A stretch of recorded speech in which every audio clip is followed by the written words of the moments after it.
Today, I'm reviewing these budget, semi-open headphones, the Kiwi Ears Ellipse. Let's get it.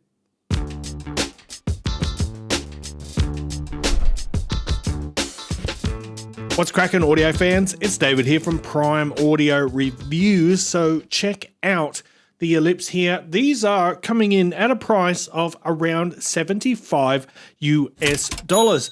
Inside, we've got a 50mm dynamic driver.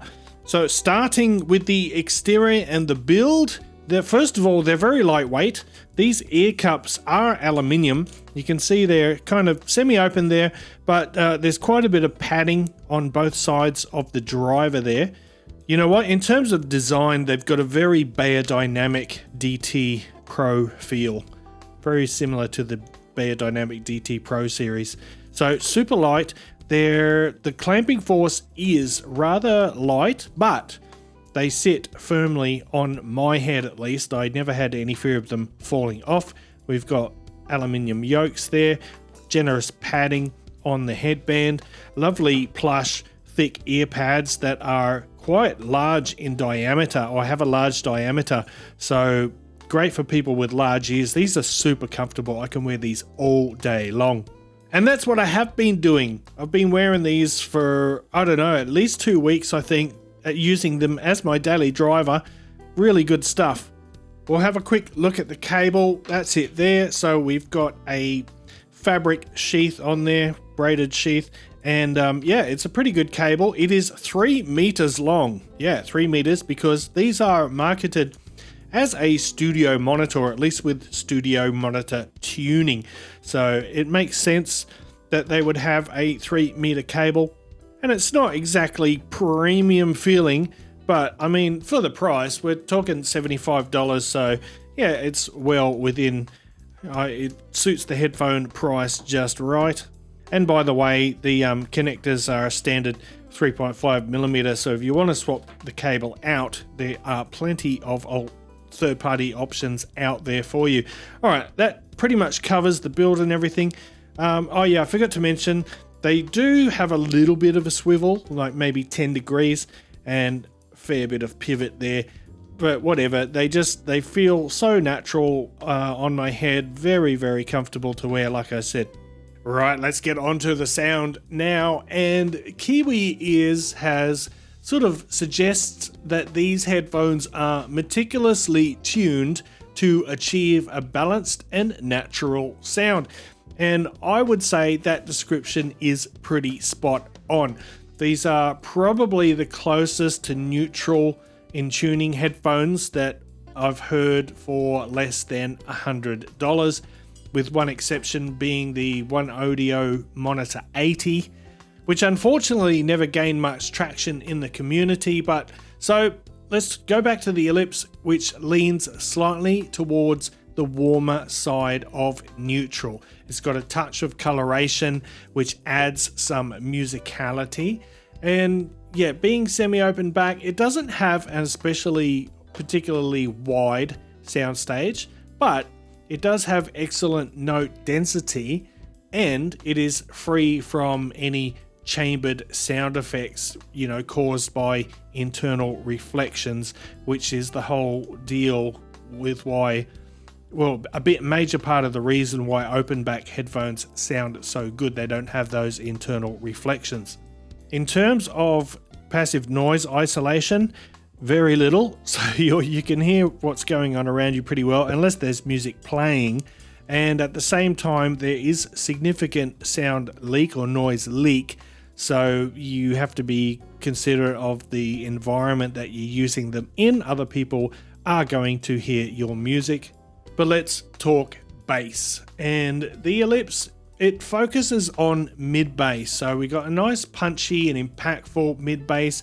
It doesn't overwhelm the mid-range, but it does color the mid-range. It does bleed a bit into the mid-range, but the boost is only slightly above neutral.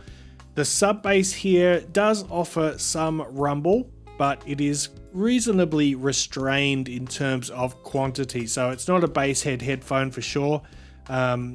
definitely not a skull shaker, but it does deliver a satisfying and engaging bass in general, and I think the bass quality is suitable for studio use because, like I said, it remains relatively close to neutral, but yeah, there is a bit of coloration in the lower mids due to that mid bass. Mid-range is a bit of a highlight on these actually. So the lower mid-range, like I said, slightly colored and enriched from the bass, but it doesn't sound muddy. They've got nice instrument separation, good overall resolution, and the upper mids are neither overly boosted and shouty, nor are they recessed in the upper mid-range. Look, there is a bit of a dip on graphs that you've probably seen at around 4 to 5 kilohertz. I'm not hearing that to my ears. The mids are and vocals are quite forward on here. Remember, you're dealing with a relatively neutral bass, so the mids don't have to fight to sort of rise out of the mix, and the treble, which I'll get to in a minute, is fairly subdued as well. So there's plenty of space for the mids to shine and come forward in the mix. A satisfying mix of richness and saturation in both mid-range instruments and vocals, but the mid-range note size remains fairly balanced, so it avoids any bloat, and like I said, avoids shoutiness. It's got a fairly accurate natural representation, and of course it's not going to match the accuracy of higher end audio monitors, studio monitors, but if we're being realistic, this is about as good as it gets at this price range, $75. Now onto the treble, and the treble has a relaxed tuning. It is crisp and has a fairly accurate timbre, but there's not much in the way of sparkle. It's not particularly sparkly treble. This is often the case with studio monitors because, you know, they're designed with prolonged listening sessions in mind, those hours-long sessions in the studio. However, despite that laid-back treble, these have actually really good detail retrieval, even better than many headphones that are double the price. I talked about the soundstage already. It's reasonably intimate for a semi-open back headphone, but we've got great note density, pretty good imaging, pretty strong positional cues, and in terms of technicalities, these perform quite well. Now I've got a quick comparison here, probably not the best comparison, but it's the first thing that came to mind because they're roughly the same price. This is the FiiO JT1, and yeah, roughly the same price from memory, I'm not sure. But in terms of build, the JT1 feels slightly more premium. It definitely has a more premium feeling cable, but this is only a standard length. It's like your 1.2 meters or whatever standard. But the thing with the JT1 is this spring steel headband over the top. If you bump that or if you touch the headphones anywhere, you kind of get this ringing resonance through the headband there, which is rather unpleasant. Apart from that, yeah, the build quality is good. And the reason this comparison is a bit iffy is because these are a closed back headphone, whereas the Ellipse is semi-open. But like I said, same price, both good headphones rather. They both have a 50mm dynamic driver. The JT1 has better sub-bass impact, or more sub-bass impact compared to the Ellipse, which definitely makes the JT1 a better choice for bass heads or people who like more bass in general. However, the JT1 places vocals further back in the mix, so vocals are more recessed on the FiiOs here, while the Ellipse has reasonably forward and very engaging intimate vocals. The JT1 also has a more distant stage position. So what I mean by that is everything, if you imagine being at a concert or watching a live performance, the stage is further away from you. And that's a good thing in terms of soundstage dimensions, but yeah, you at the same time, you do want that note density and intimacy, so you feel like you're not sitting in the back row. In addition to all that, the JT1 has a more subdued treble, which overall gives it a smoother and a warmer tonality compared to the Ellipse. Let's say, it's difficult to explain.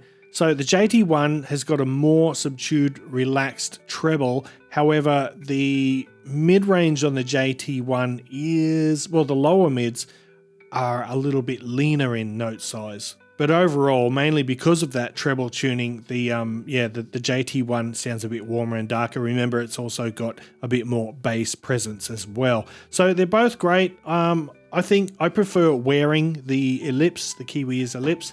However, if you're looking for a closed back headphone, if noise leak and passive sound isolation, noise isolation is something that you want, then the JT1 is still a great option. But let's come back to the Ellipse here. I'm not going to do any other comparisons at this stage, but I will say that for less than $100, if you're looking for a studio monitor on a budget, if you're doing any kind of audio engineering, you're doing mixing, editing, things like that, these are definitely a viable option. And not only that, but they are just pleasant to listen to. I have enjoyed using them very much during my testing. So with that said, I'm going to wrap it up. Thanks for watching the video. If you liked it, give it a thumbs up, part family audiophile style. And if you're new here, go ahead and hit that subscribe button before you go. And until next time, I'll see you later.